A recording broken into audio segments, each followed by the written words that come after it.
Hello, everyone, and welcome to this Refugees International webinar, Crisis in Ukraine, Humanitarian and Human Rights Imperatives, and the Response in Poland. Within just a few weeks of Russia's full-scale invasion of Ukraine, Europe was facing the fastest growing refugee crisis in the region since World War II. According to the latest figures, more than 3.9 million refugees have fled Ukraine since February 24th. In addition, more than 6.4 million people have been internally displaced within Ukraine, and another 12 million are in need of humanitarian assistance there. This comes on top of an already dire humanitarian situation. Before February and following Russia's 2014 annexation of Crimea, there were already 1.5 million Ukrainians internally displaced and 2.9 million people in need of humanitarian aid. Europe and the broader international community have met this crisis with a response unprecedented in its speed and generosity. Private citizens have rushed from throughout Poland and the world to help Ukrainians arriving at the borders of neighboring countries. NGOs, big and small, have quickly mobilized to offer their services, and businesses have come forward with donations. Governments that once refused to welcome refugees have opened their arms, and EU states that long struggled to agree on a coordinated asylum policy have finally quickly come together to extend generous protections and aid to Ukrainians. But the speed and scale of the humanitarian fallout has surpassed initial expectations, and Russia's onslaught continues. One challenge for the international community will be to support governments and civil society in meeting this tremendous challenge without supplanting existing local capacity. Poland has received by far the largest number of refugees, about 2.3 million people, according to the latest figures. In early March, I traveled there with Refugees International President Eric Schwartz and Special Assistant to the President Irla Atanda. We visited border crossing points and several reception centers along the border, including in Rzeszów, Medica, Hrebine, Dorohusk, and Lublin, and spoke to a variety of stakeholders involved in the response. Our findings and recommendations were issued in a recently published report, which my colleague will link to in the chat.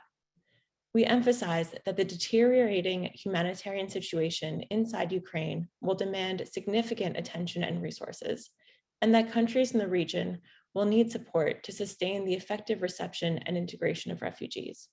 We call for an end to and accountability for Russian war crimes, a robust response to meet humanitarian needs in Ukraine, and broad protection for refugees fleeing Ukraine. Poland being the primary country of first arrival for people fleeing Ukraine, the situation there provides a useful illustration of the needs of the refugee population and the steps host countries must take to respond. I'm delighted now to introduce you to three panelists who join us from Poland, where they've been engaged in this response. Dr. Wojtek Wilk is CEO of Polish Center for International Aid, or PCPM for its Polish acronym. He has experience working for UN OCHA and the UN Secretariat in New York and in the UN Refugee Agency. PCPM has experience working around the world to deliver humanitarian relief and emergency medical services, as well as development aid. It is now working to assist both Ukrainians still inside Ukraine and people who have fled Ukraine. Karolina Wierzbińska is Coordinator and International Cooperation Manager at the Homophobia Association, with experience in humanitarian response and content management. Homophobia is an NGO that supports the integration of refugees and migrants in the city of Lublin, promoting human rights and non-discrimination. Most recently, it helped form the Lublin Social Committee to Aid Ukraine, which Karolina will speak about more shortly. And finally, Krzysztof Stanowski is a Polish civic leader and activist who has held positions in several NGOs, as well as in the Ministry of National Education and Ministry of Foreign Affairs under previous governments. He currently serves as the Lublin Municipal Office. He currently serves in the Lublin Municipal Office as director of the International Cooperation Center, which is responsible for engaging with other European governments and EU institutions and implementing international programs and projects. And this reminds me that I did not introduce myself in the beginning, and I am Daphne Panayotatos. I am the advocate for Europe here at Refugees International and happy to be moderating this excellent panel discussion. Before we continue, a couple of logistical notes for our audience. First, please be aware that the event is being recorded. The recording will be available to watch on our website following the live event. And if you have any questions for any of our speakers, please feel free to submit them using the Q&A function on your screen. We will turn to audience questions later in the event. For now, let me begin by asking some questions of my own, and I will start with Wojtek. As mentioned, the February 24th invasion was just the latest escalation in years of Russian aggression that had already created a dire humanitarian situation, particularly in eastern Ukraine. Despite the risks, your organization is continuing to deliver humanitarian aid into the country to reach people who are still there. What are you finding their biggest needs to be, and how, if at all, have your operations had to change to meet them? Yes, good afternoon from Warsaw. I hope you can hear me well, because there's a bit of commotion behind me. I selected this spot on purpose because I am sitting in the corner of the largest refugee transit center in Warsaw, erected by the NRC and managed by PCPM, so the organization I'm running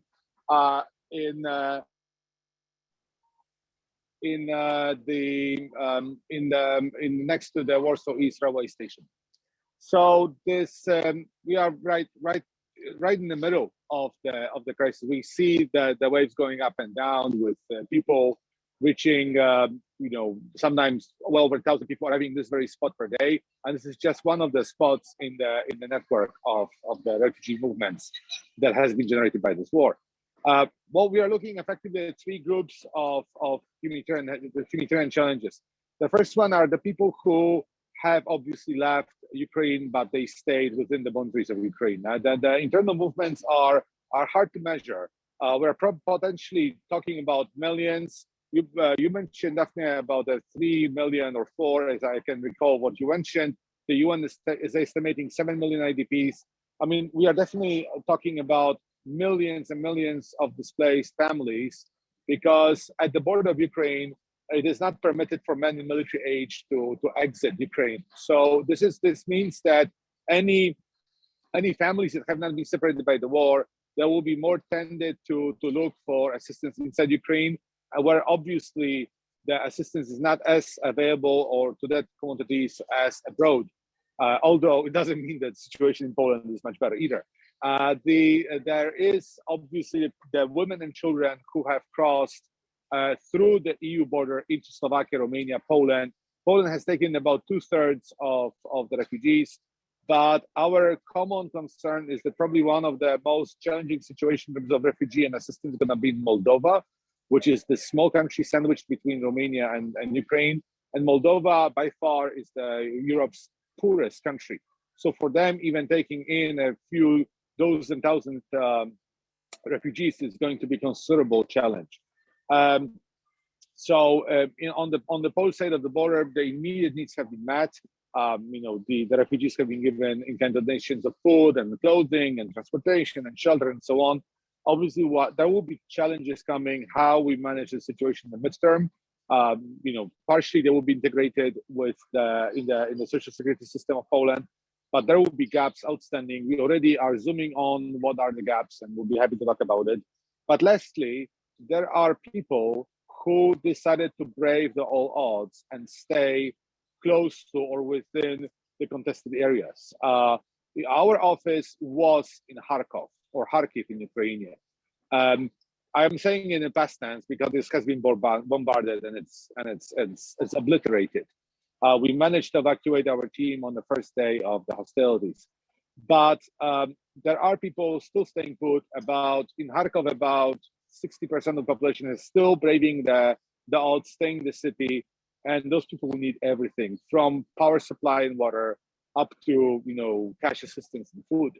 So it's not one yardstick that is there, but we should bear in mind that Ukraine has the population of 45 million. So it is the country more than a double in size as Syria. So the challenges are going to be massive, not only over the last months, but in the months to come. Thank you so much for giving us that regional picture of really where the challenges lie, and also the outstanding, the tremendous challenges that your staff and others who are in Ukraine are facing. Certainly, I think that's something we always need to keep in mind that the very people who are delivering this life-saving aid and doing this work are themselves being affected by war, displaced, and harmed and traumatized by this war. So that's something to certainly keep in mind. Let me turn to Karolina. Understanding the situation that people are facing inside Ukraine also gives us some idea of what their needs will be after they've left. Disruptions to basic services and medical care, to water, as Wojtek was describing, for example, and to healthcare, mean that refugees are looking for things as basic as food and first aid when they cross the border. But there are, of course, additional needs and challenges that arise from the fact of being displaced outside of your own country. So you're working, Homophobia is working in Lublin. Can you tell us a little bit about what you're finding refugees' biggest needs to be there, what the situation is in Lublin, and how you see those needs changing over time? I always say that men out of the context has same needs as men in context, especially when we are talking about these basic needs like safe haven, safe transport, food.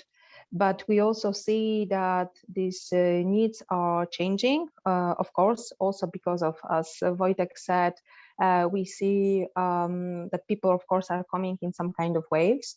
And right now we are in the point when we are after this first wave of refugees, and probably we're waiting for the second wave. And our departments that we were able to create in social Lublin Committee Aid for Ukraine, our departments are responding to these needs.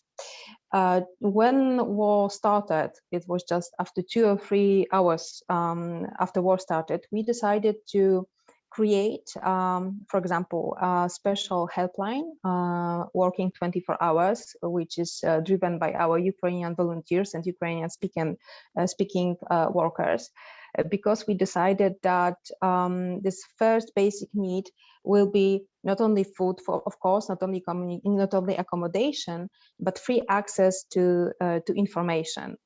So we decided to create this special helpline as a place where people can address their needs, and refugees who are crossing the border, they can ask all questions that they are thinking about, and we will do our best to answer for these needs. So we decided to create a helpline. We also decided to create safe transport department. That's why we also decided to create some special system of verification and have some security passwords that is shared just between a driver and a refugee who's asking for help and free transport, safe transport to Lublin. We also decided to create accommodation department. We also decided to create psychological support department, which we divided into 2 parts: psychological support for refugees and psychological support for our workers and volunteers. Also, as a DNA of Homophobia Association, which was always legal advice, we also decided to create this department that provides all information connected with legalizing a stay and helping with all formalities that are waiting for refugees crossing the border, and so on and so on. So we are working right now with 21 departments, and all of them have their own coordinators, and some of them are from Lublin City Hall. Because one of the reasons why we are able to work so effectively is thanks to working between NGOs and Lublin City Hall, and that some of Lublin's officials are our coordinators. So even if after some time we'll decide to concentrate on some 2, 3, or 4 areas, we will be able to continue this process of providing help also in the future, thanks to local government. But at the same time, there is always a point where we need to think specifically about what needs to be addressed, and there always have to be a room for pre-integration. And right now we are not only about solving day-to-day problems, but we are also working about systematic solutions and long-term solutions, because we believe that when we will map out the areas of reintegration, like, for example, how the educational system should look like, or how the medical system is working in Poland, we will be able to help, because on the one hand, we are people who are able to help with filling applications, but next steps, as we know from Poland, next steps for informalizing some stay or formalizing some applications for social funding is going, for example, to ePUAP, which is very, very difficult governmental website dedicated to people who want to join in some some formalities. And we know in what areas people will need help from us. But we also know that we have to also support the Polish community in sometimes this new time that comes right now. And knowing that this environment of neighborhood is changing, and how to change this really amazing solidarity, social solidarity in some kind of positive coexistence of communities, this both new and old one. So, and we also know that this first humanitarian needs that we are trying to address and solve, of course, but there are also this integration needs, and that all these processes are mixing at the same time. And right now we have people who are asking us with help to about medical help, joining kindergarten, taking some exams in Ukrainian. But of course, on the other hand, we have refugees going today to Lublin and asking us for help. Thank you. So much really amazing work you're doing, and very important points about the need to think longer term about integration, and how the support for the host community also is really critical to making sure that integration is effective and promotes kind of social cohesion and not just a sudden change. You did also speak to the importance of coordination with the local government. And so let me turn to Krzysztof next. We have seen citizens and governments throughout Poland and Europe step up to welcome people fleeing Ukraine. But the scale and speed of displacement, as we've mentioned earlier, has far surpassed initial estimates. And there's a real concern that the countries bordering Ukraine, and specifically the cities there, which are really responsible for actually, building the communities into which people are welcomed, that they'll face capacity restraints in responding to people's needs. So can you speak a little bit to us about, in Lublin specifically, what you're seeing the biggest challenges being to both the reception immediately and the longer term integration of refugees from Ukraine in the near and longer terms? Great to see all of you. Lublin is the city with 340,000 inhabitants. Traditionally, now we have 30,000 to 40,000 new inhabitants from Ukraine, majority Ukrainians, but also people who from other nations. We should remember that Lublin is one of those cities which used to cooperate with partners from Ukraine for decades.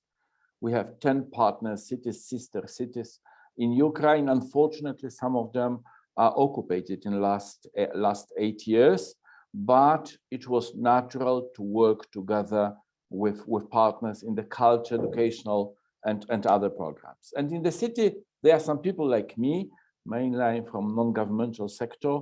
Today, I'm the official in the city. On the first challenges were technical, as Karolina mentioned.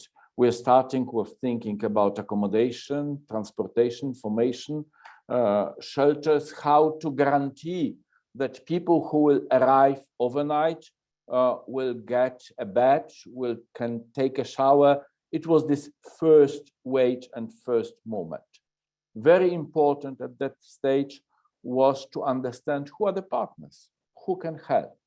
And definitely this invention in Lublin, to work together, NGOs and local government, it's something what we are very happy, saying frankly, We are working together in the past. We're preparing ourselves as a multicultural city, and in this moment of crisis, we see benefits of that, and definitely we are very proud that we can be together with non-governmental sector. The second element was to look for the partners which are not so close, which are not in Lublin, like PCPM. Wojtek Wilk is representing the organization I used to work with in many places around the world. I never thought that we'll be working together, but in difficult situation, you understand who are the allies, who are the friends. We develop direct relations with the several partners, non-governmental partners or governmental partners from outside. It was very important that our partners, cities from the West, offered assistance, first of all, to Ukraine. And definitely for Lublin, important challenge is to balance two ways of assistance we provide. On one side, we assist new inhabitants, refugees from Ukraine. On other hand, we try to be useful, we try to provide aid to Ukraine, to move trucks, to collect humanitarian assistance, to share what we can get from Nancy, Minster, or other partner cities from the world directly to Ukraine, to places like Kharkiv, to places like Sumy, to the Western Ukraine. We delivered more than 50 trucks as for now with humanitarian assistance. Today, we are on the next stage. Today, we are thinking about education, working together with PCPM. Yesterday, we succeed to employ 50 teachers, Ukrainian teachers, refugees, to be part of the school community.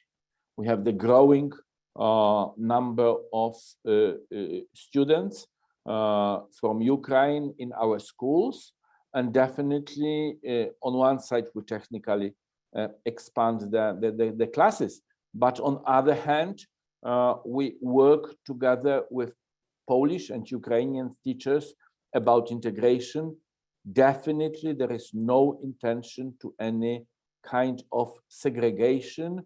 We would like to, and we see students from Ukraine inside the classrooms together with Polish colleagues.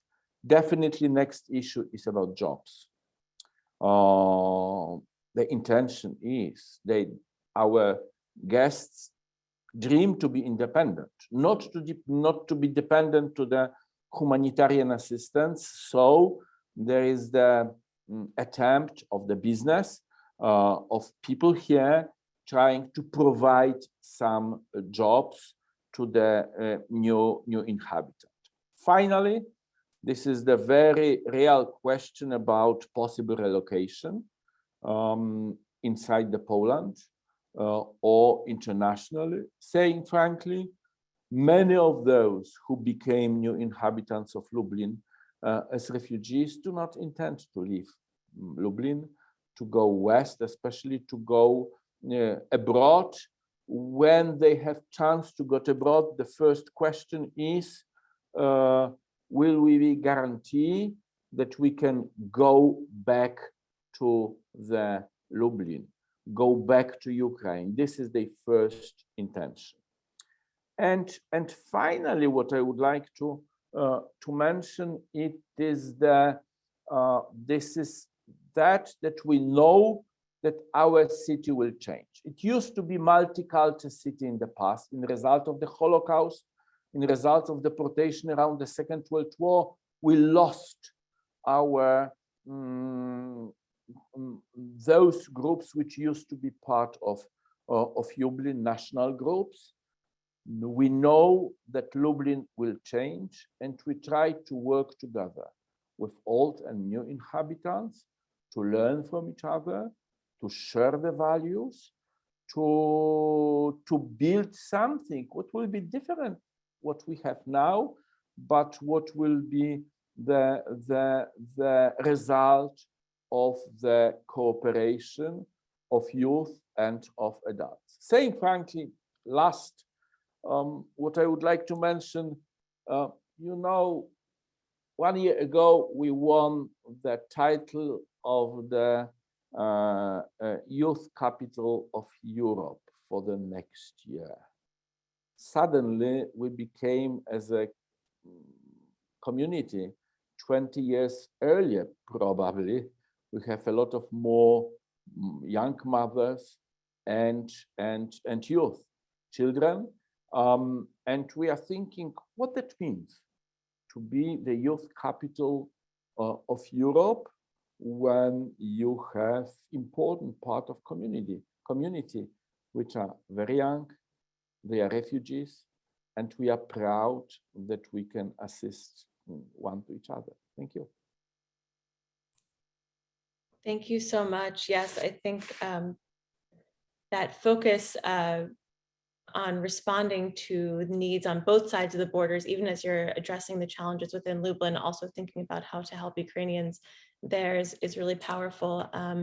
And that actually brings me back to it. I'll do a second round of questions before we turn it to the audience. And I see questions already coming in. So thanks to all, and please keep them coming in through the Q&A function on your screen. But in the meantime, let me turn back to Wojtek, because Ukraine is, of course, still an active war zone. So we spoke a little bit about the challenge of personnel, having enough staff on site and able to deliver aid within the country. But can you speak about some of the other challenges that you're facing, be it logistical, security, financial, just in terms of coordination, the challenges that you're facing in reaching people in need inside Ukraine, and what that means, how those challenges are translating into actual gaps in the response in terms of being able to meet people's needs? Well, thanks for the question. I think that what astonished me and what astonished many humanitarians is how, interestingly, how well Ukraine was prepared for the Russian invasion. Krzysztof, me, other people in Eastern Europe, I don't think any of us seriously believe the Russians going to attack Ukraine. But because we knew what is this going to entail, a horrible war. And that's why even if there's contingency plans were drawn in Ukraine, in Poland, other countries, to be fair with you, they were kind of half-hearted. Everybody was taking this as an exercise for the sake of exercise. But yes, they had to be put into implementation, big or small. So to give you an example, there are several emergency medical teams that have deployed to Ukraine. From the US, it's Samaritan Spurs, it's IMC, it's Team Rubicon, and several other organizations that have sent emergency medical teams. Also, our emergency medical team from Poland, PCPM, is managing, has also gone in. And everybody expected wounded, sick, people in pretty bad shape the moment they cross the border, forgetting how large is Ukraine. Ukraine, well, it's hard for me to compare it to the US States because I don't remember all the sizes by heart, but it's a pretty big country. I mean, I would say maybe comparable to the territory of Texas or one of the bigger US states with a population of 45 million. So if you drive from the Polish border towards the front lines there by Kharkov, it's going to be about 1,000 miles, maybe 900 miles driving distance. So this is a big country. So I guess the humanitarians first and foremost had to adapt that, as all of the war zones, the needs are not everywhere. The needs are not spread evenly everywhere. And obviously the needs are not where it is easiest for humanitarians to work. The needs are where it is really difficult for the humanitarians to reach. And I'm really concerned about, in the midterm, about the safety and security of humanitarian actors, especially the medical teams, because there are reports coming pretty much every day about the humanitarian corridors being fired at with handguns and artillery shells and so on. I worked in Syria back a few years ago, where the Russian and Syrian forces have conducted about 58, maybe 60 attacks on medical facilities a year. This is the data for 2019. In 1 month of the war, the Russians have conducted 56 strikes on medical facilities. So the use of heavy weaponry against cities, against civilian installations, and by extent also grossly increasing the risk of operations for humanitarian actors is really high. I mean, like, let me give you an example. BCPM on the way out towards the west, we are taking the civilians from Kharkov, from other cities, evacuating them towards the west of Ukraine, and then the most vulnerable cases into Poland. Cities like the regional cities, similar to Lublin, have taken in busloads of people we have evacuated from Kharkov, where pretty much half of the city of 1.5 million is destroyed by the artillery fire. On the way back, we are sending the supplies, including medical kits and food, that reach all the way into Kharkov. But we cannot do the distribution from large trucks, because the moment the drone images show that there is a distribution from the trucks, the mortar shells or artillery shells going to fire at this position. So we have to do a quick distribution from vans, grab 3 boxes and off we go, so that we don't stay in one location for more than maybe 30 seconds. This is we are looking at the conflict where none of the rules of the war is being adhered to by the Russians. There was a pretty famous story, at least in Europe, in our part of Europe, because maybe we are slightly more sensitive to what is going on in Ukraine. In the city of Mariupol, at the borderline of the coastline of the Azov Sea, so to the east of Ukraine, there was a air raid shelter under the building of a theater, and in front of the theater there was a huge sign, visible from satellite, which read "Dzieci" in Ukrainian, Russian, which means children. This place was hit by a very large bomb. 300 people killed there in that shelter. Luckily, 900 hours managed to survive. But you have a theater. Come on, this is not a military target, right? But it is bombarded. We are looking at probably a long-term displacement of hundreds of thousands, if not millions of people, because their houses have been destroyed. Under our care here in Warsaw, we have a group of Ukrainian women with children. They already know their husbands have died in the war. They know they will not be coming back to Ukraine, and they haven't told their children yet. But we are already taking care of them, because we know that their life has turned more upside down than before. So the needs are massive, because this is the biggest humanitarian crisis in the Second World War. So security, transportation, fuel, but also engagement of the international community, engagement of the US, our institutional organizations, and sorry for being so petty, funding. Because funding, there has been an outburst of funding initially, and all of the emergencies, the attention will shift somewhere else. But we are going to have 2.35 million refugees as of today in Poland. There will be millions of IDPs inside Ukraine. This is the biggest crisis Europe has seen since the Second World War, I'm afraid. Thank you. Yes, really a tragic picture of the situation inside Ukraine, and certainly that horrendous story of the people who were killed in the theater in Mariupol certainly grabbed attention here in the United States too. And I should take a moment to mention that in our report, we do outline some of the atrocities that have occurred that we are calling war crimes, that we hope there will be accountability for those actions.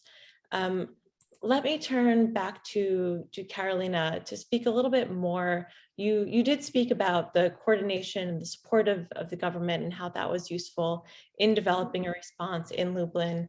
And certainly many warnings have come out that this somewhat ad hoc, volunteer-driven response that we've seen thus far might be unsustainable, and worse, might have some unintended negative consequences in terms of protection risks. For example, if registration isn't done properly, you mentioned an important initiative that you're doing to make sure that people have certain passwords to make sure that the person who is picking you up to bring you to another city or country is in fact the person who they said they were, and that you can monitor that.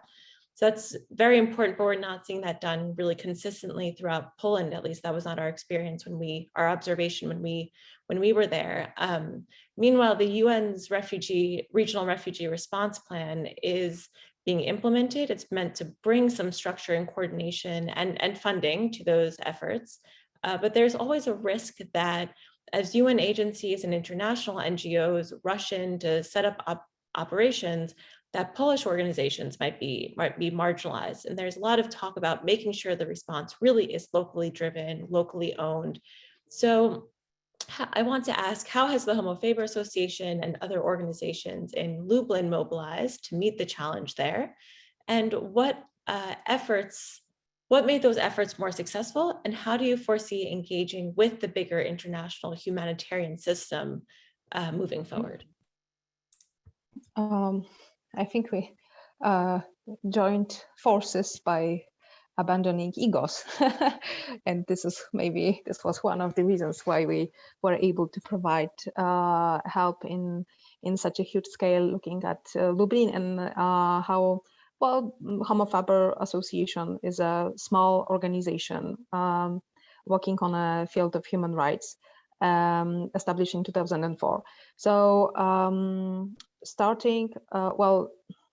the most important thing, in my opinion, is that these organizations that decided to create Lublin Committee Aid for Ukraine are experts in the city of Lublin. And we were able to meet and decide in which areas we want to take responsibility. And we were able to map and divide these areas of responsibility and know these subjects that we feel the best, and we are able to provide professional help. So mapping out areas, responsibilities, and this dialogue that we have from this first day of the war. But of course, Homophobia Association is a small organization, and we see big changes because of the amount of because of the numbers of refugees crossing the border and coming to Lublin, or that we are, for example, helping new to bus station and train stations. And we have knowledge, we have experience, also because we are working near to Belarus border during a humanitarian crisis. But we want to be treated as partners. And when you're asking us, how do we imagine cooperation with international organizations, we see it as a kind of partnership and cooperation without using just our knowledge and our experience. We are very open to sit and talk and plan some systematic solutions and long-term solutions, but we are not interested in inviting organizations that are just bringing their ideas and they are just about implementing their needs, and then with some nice ideas and money, and then going back. Of course, we will be always able to solve problems that will appear during this kind of process, but maybe this is good field firstly to talk about and then process and bring some and make some solutions. So we are open for cooperation, but as a partners, not as a thing. Yeah. So this is something that we are asking, and this is our belief that we are able to cooperate. Like, for example, with Danish Refugee Council, the organization that decided to cooperate with us in some fields of education, cultural integration. So we are very proud of this cooperation, and hope others will come in the nearest future. It's very important, really being seen as partners, not just implementers, as you said, and being able to bring to life and to scale the programs that have already been so effective that you've been rolling out, because certainly as the people who are there in the communities, you know them best and you know the best way to respond. So I agree. I think that communication is helpful, and we can speak a bit more about some concrete mechanisms through funding partnerships or others that will make that work well. Let me turn for a final question in this round back to Krzysztof. It seems that in Lublin, coordination between the city government and civil society has been key to quickly organizing and sustaining this coherent response, as we've discussed. But what can you tell us also about coordination between the levels of government, between the city and the region and the central government, for example, as well as your engagement with international actors? The EU is a big player here, obviously. The European Union has applied the Temporary Protection Directive for the first time in its history, which will allow Ukrainians, people who have fled the war in Ukraine, to access a range of rights in the countries where they are now hosted, but that will take some time to process and to implement in each country. And the European Union has also made a range of additional funding available to countries and cities, but again, take some time for the funding to get from the EU to be requested by the central government, passed down to the cities, which have their own budgets and mandates. So could you explain to us a little bit about the dynamics there, both within the Polish government and between the city of Lublin and the international community, namely the EU? And you're still on mute. Sorry. Thank you for the question. Saying frankly, when we read in report of Refugees International about coherent response in Lublin, we're quite proud. This is not natural language when we are talking about humanitarian community.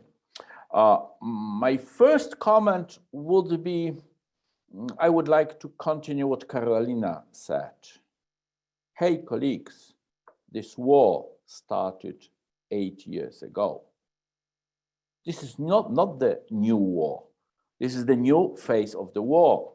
And when we are talking about refugees, yes, that's true. Formally, we have refugees from February. But according to UN data, 2.5 million of IDPs, internally displaced persons. We are talking anyway about millions of people who were forced to leave their homes and to escape from the communities. And this is something what we should remember. Perhaps our response in the Polish society was relatively effective for the reason that many of us remember and understand that this is not the new war, but this is the long war. We really succeed to build immediate cooperation or to renovate or to extend immediate cooperation between local government and NGOs, and we are very proud of that. Immediately we succeed to contact some partners, also international partners from the past. I used to, as you mentioned, to be Deputy Minister of Foreign Affairs responsible for the humanitarian assistance as well. So definitely we used to have friends around the world who were ready to assist us. The coordination on the national level and work with the national government is the real challenge. We are not getting the real financial support. And unfortunately, the changes in the law, this is not enough what was done. One simple example. It's not so easy, even today, to employ Ukrainian teachers in Polish school. It's as complicated as it is to employ Polish teacher in German school. Believe me, it's a nightmare. And it can be solved only by the changes of the law. The big challenge when we are talking about cooperation between the local governments, which are doing majority of the job together with NGOs and together with volunteers, when we are talking about cooperation with EU or international structures, they used to operate through the national government. And unfortunately, it's not working. That means that the first need is to build the mechanisms when international community, including European Union, can support directly local communities, local governments, city, local governments, together with NGOs, or directly both of them. And this is something what's extremely, extremely important. Without that, we will depend to the national government, which unfortunately is not so supportive to the local governments in general. Saying frankly, we are bankrupting as a local government. Believe me, when suddenly you do not have any additional income, and we don't have any additional income, if you provide free public transportation, if you provide free education, and you do not have any taxes, and if you are not extremely rich, we will bankrupt soon. Anyway, we will provide assistance to all those who are arriving here, but we need long-term support. What Wojtek mentioned is the question of the funding, both funding that directly to refugees, like in cash support programs, which is extremely important. They became independent. They are less dependent to the local government. They are less dependent to humanitarian organizations. This is something what's extremely important. On other hand, we need assistance on the level of the local governments, and we need assistance when we are talking about people with special needs. Recently, we transferred from Żytomir the hospital with the oncological children to Lublin and then to Switzerland. In few days, week, we will have thousands of injured people, of wounded people. Can we, as Polish cities, as Poland, survive and provide assistance to these injured people from the war? No, if we will have this 2 million of refugees, we cannot probably do both. So this is the real need to think about long-term assistance, about the way some of the responsibilities can be shared with other communities. And this is something very, very important. Finally, I would call, and this is on the national level, the war will end at some moment. And the real question is, what will be the day after? The day after of this war, we will have thousands of local communities in Ukraine destroyed. And we do not need obligatory the huge national, multinational program to support Ukraine. We need that also, but it's crucial to build community-to-community relationships between communities in Germany, France, Portugal, US, and small communities in Ukraine. To assist them to renovate the school, we were renovating with Wojtek. Unfortunately, the rocket target the school. We're working together to renovate, and the school is destroyed and should be built from scratch. To renovate the local community city hall and to provide assistance to the people.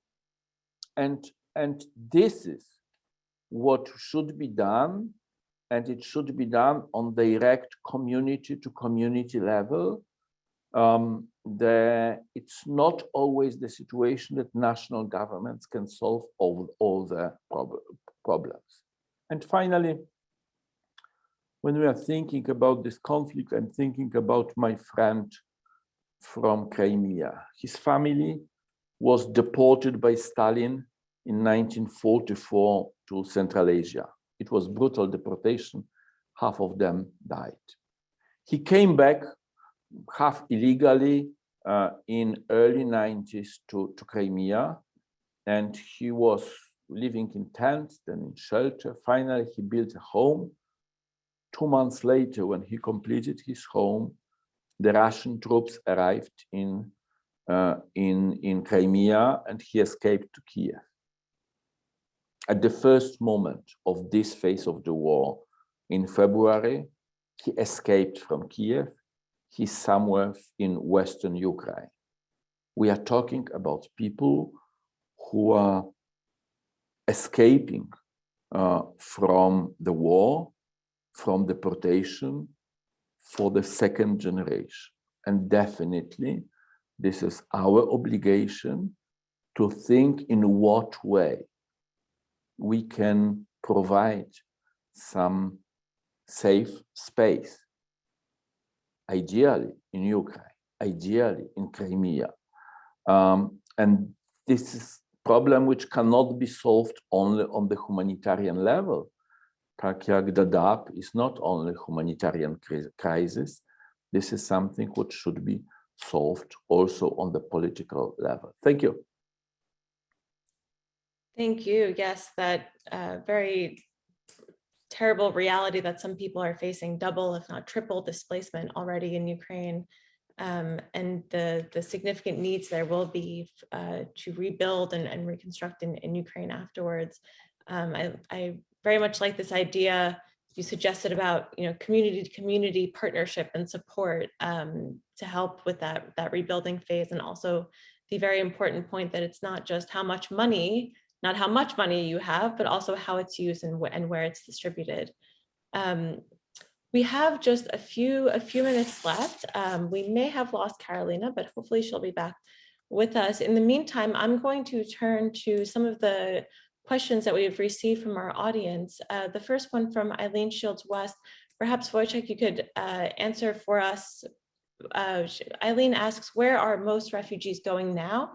And do most refugees want to stay near the border in hopes of going home again soon? Or are they moving elsewhere throughout Poland or Europe?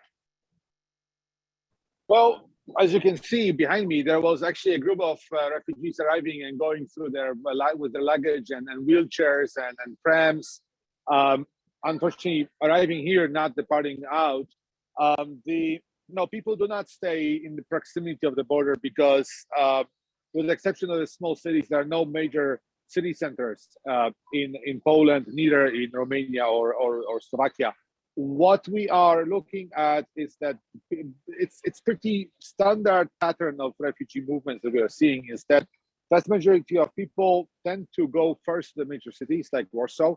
Warsaw, a city of 1.8 million plus students and foreigners working, has taken in at least 300,000 people. So it is a significant burden on the cities. Today, I spoke to the city authorities. They even see that there is an uptick, or actually more than uptick, an increase in water demand, in sewage production, because they already see the presence of the refugees with those statistics. From there, there are secondary movements to other Polish cities. There are some movements onwards, and actually behind me, 2 stands down, there is a fantastic Polish NGO that is helping refugees actually move on to other European cities, and to some of them even by airplane.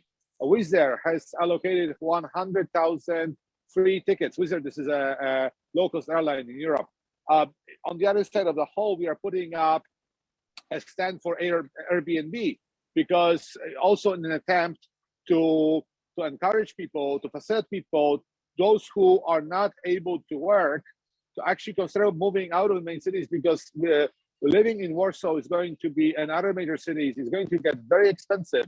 And for people who are not gainfully employed, they may not afford it, especially humanitarian aid. So, those are the patterns of refugee movements we are seeing in many other crises. But here we want to encourage, facilitate some movements, because those people who will be relying on humanitarian aid, there may be, on a case-by-case basis, better off in smaller towns and villages. Also, I wanted to commend Lublin, and thanks for selecting them. They are one of the best city authorities in Poland in syncing humanitarian and NGO work, and we were very proud to have and rolled together with Lublin yesterday, and thanks to funding from CARE International, 50 Ukrainian teachers to work in the schools to take care of about 1,700 children. And one of the education officials in Lublin said, I work in the sector for 30 years, but I have never hired 50 teachers in one day. Well, that's the reality we have. Thank you. Yes, we see the necessity driving some real action this time. That was very helpful. I hope that helped answer Eileen's question. Let me turn to another question we have in the chat. We've spoken a little bit about cooperation and coordination, and I think unfortunately we may have had to lose Karolina for the end of this conversation, but I'm sure our other speakers can answer this question as well. Jeff Jumtra asks, in your opinion, what are the strengths and weaknesses in the cooperation and coordination between the local national NGOs and the international NGOs and UN agencies, and how can we improve that coordination? We spoke a little bit already about the need to create true partnerships rather than just implementing arrangements. But how can organizations do that in practice? How can international organizations really support national organizations and help them kind of scale up and meet the challenge? The Polish humanitarian sector and development cooperation assistance is quite different than in many places around the world. We do not have specialized huge agencies. The NGO Wojtek is representing is unique, but majority of the activities also internationally are implemented by relatively small NGOs. I worked in NGOs, I supported NGOs working with Burma, Myanmar, Northern Africa, Tajikistan, Sub-Saharan Africa, and these are not huge agencies. These are local initiatives working in the area of education and working in partnership with local partners. Saying frankly, international partners are not very well prepared for such cooperation. On the other hand, to international partners, it's relatively difficult to understand the difference between the situation in Tajikistan, for example, or in Sub-Saharan Africa and Poland with, that's true, 2 million of refugees, but also 100,000 of NGOs working locally in small communities, in huge communities. Some of them, of those NGOs are dinosaurs, but majority are small community NGOs working locally. Karolina mentioned about Homo Faber. Homo Faber is not an NGO which used to have thousands of employees sent around the world. It's extremely important NGO which succeeds to bring together a platform of several few dozens of NGOs, and international community is not prepared for that. And I would think that coordination is needed on two levels. We understand that traditionally in humanitarian crisis, international NGOs used to cooperate and they have own committee, but there is also, in the case of Poland, need to cooperate with us, with locals, as we are not going so bad and we can successfully solve a lot of problems. Definitely there is a different situation with Ukraine when we are talking about trucks, about huge humanitarian support to Ukraine. It should be coordinated on different level. But locally, like GRC, choose local partners, work with them, consult them, and consult on the national level with those groups which exist. Grupa Granica, the border group, is the group of NGOs is working with the refugee humanitarian crisis in Poland for 2 years in different scale, but extremely experienced people.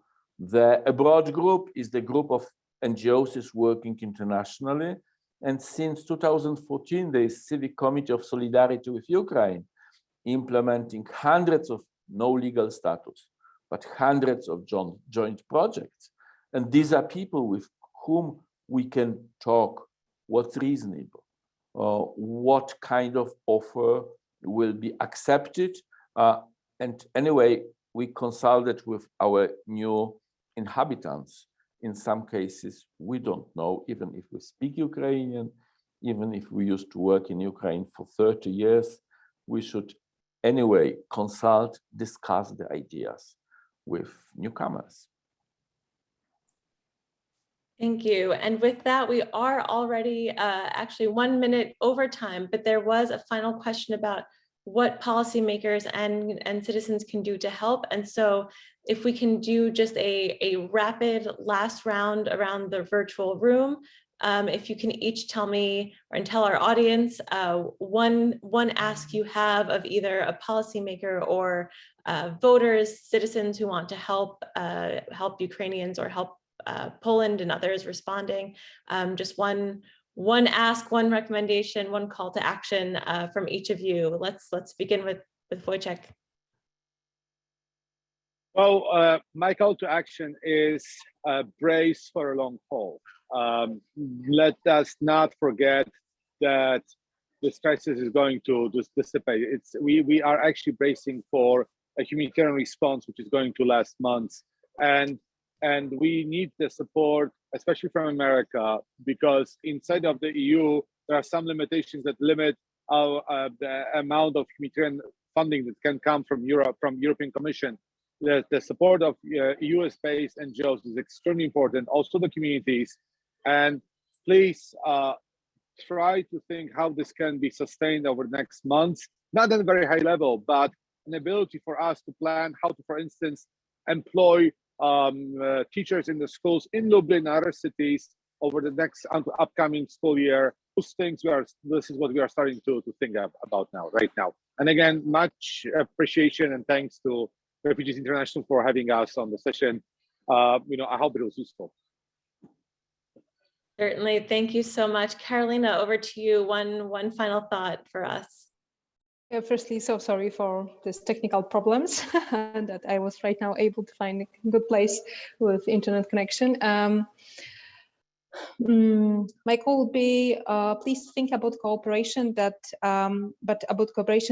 will be last more than not just till the end of the year, because we perfectly know that only long-term solutions will be able to raise all problems that we will face in the near future. Also, humanitarian issues, for example, like refugees, homelessness, for example, or some problems of neighborhood conflicts and other situations that will for sure come. So we are very open for cooperation, but with organizations and individuals who think about helping as a process as we are thinking.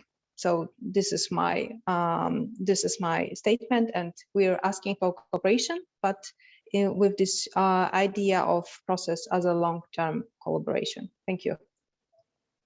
Very important. Thank you. And Krzysztof, back to you. When I'm thinking about this humanitarian crisis, I know that there is only one solution. It's free and democratic Ukraine. This is the only way we can really solve this problem. These people are dying to be Europeans. They are dying to have European future. And I'm not talking being the member of European Union or not. They dream to be part of European community. And free democratic Ukraine, this is what they were building for the first 30 years. And then if they will get it back, they will not need any humanitarian assistance. They will be partner to building the better world. Thank you. Thank you. Thank you once again to all of our panelists, Wojtek, Karolina, and Krzysztof. Thank you to my colleagues who traveled with me and my co-authors on the report, Eric Schwartz and Irla Atanda. Thank you to my wonderful communications team here at Refugees International who helped make this event possible. And most importantly, thank you to the audience who joined us today. Please come back and find the video on our website later today, share it with your networks, and thank you again. And please continue to engage and help us as we continue to study and advocate around this very important issue. Thank you all for your interest and your support. Have a good day.